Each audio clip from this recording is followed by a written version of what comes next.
we've got one more wide receiver to go through here. It is Xavier Worthy, the fastest guy, not just at the combine this year, but I guess at the combine ever. And another guy who's got some size questions, 5'11", 165 on the positive side, just 20 years old. On the more positive side, number 4 wide receiver for Matt Waldman. I think this is your favorite guy we've talked about since the break, right?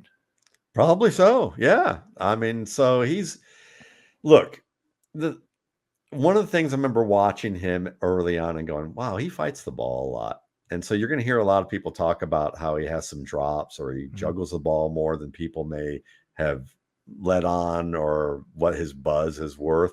But he also makes a ton of tough catches. So to me, when I see a player make tough catches with good technique and he's not fighting the ball doing it, and then he has somewhere he fights it a little bit, but he still makes the catch, maybe he needs to shore up a couple of things and tighten up. But overall, his positioning's strong. He's good. He's reliable in the middle of the field, making tough catches. He can win the ball at the boundary with his explosion, with his positioning. He's obviously very strong after the catch in terms of what he can do with his quickness and speed. And there's a lot more to me of him being an Isaac Bruce, DeSean Jackson type of player, not late DeSean Jackson, who played 2 games, led fantasy leagues in points in those 2 games, and then was hurt, and you didn't see him for the rest of the year. But DeSean Jackson with the Eagles, when he had some seasons where you're like, I mean, I remember I've done some studies on wide receivers where it's talking about how many guys have had wide receiver 1 caliber seasons over the years. And DeSean Jackson's pretty high on that list of only a handful of names who've done it. So way back in the day, Jackson and Isaac Bruce before him, full-fledged route runners, could play tough, could be your intermediate receivers as well. I think Xavier Worthy has a chance to show he can do a lot of that. At worst, to me, he's a better version of what Titus Young could have been if Titus Young wasn't an immature and criminally minded human being. In terms of the promise that he briefly showed in Detroit and at Boise State, or KJ Hamler before KJ Hamler's heart issues, and maybe what Hamler's promise was the way people saw him. I think Hamler's a couple of tiers below Worthy. Worthy's more in between, like a higher version of Young and approaching that DeSean Jackson, Isaac Bruce tier. Yeah, what stands out to me about what Matt broke down there was Worthy's willingness and his toughness over the middle to make those catches, because I look at it like this.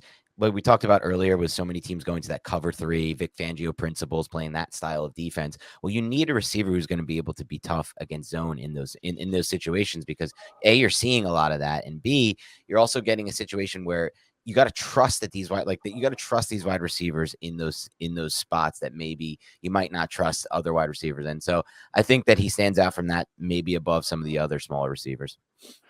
Now, Matt, I get the impression, because we talked about with Thomas probably still an NFL first rounder, Franklin maybe falling to the second. Worthy's seems to be, from the buzz building so far, pretty likely to be a round 1, maybe even a middle of round 1 guy in the NFL draft, right? Yeah, and I think that that's well deserved. I think that it's well deserved because he's legit a good pass catcher and decent route runner. Yes, as opposed to just a fast guy that the NFL can kind of fall in love with. Right. That really helps when you're good at football and then you're also the fastest guy there. Yep. Yep. I had one more thing on that. Like I actually, and he said I could share this on any podcast or anything, but I speak with Carl Banks, who's a former Giants player, and he works with teams. And he told me from speaking with NFL evaluators and scouts, one thing that they're really stressing is, and this is more for quarterback play, but it can go for wide receivers too, for someone like Worthy, is how they're charting plays and they're stressing how these quarterbacks perform against zone. Because they believe like the zone spots, the key spots against zone are what they want to see based on, some of the things we discussed, how defenses are changing.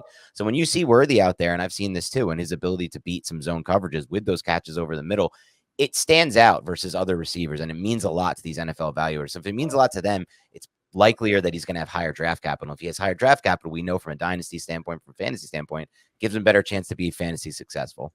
Yep, agree with all that, except I would say Carl Banks, former Cleveland Brown. There you go. Or Michigan State Spartan.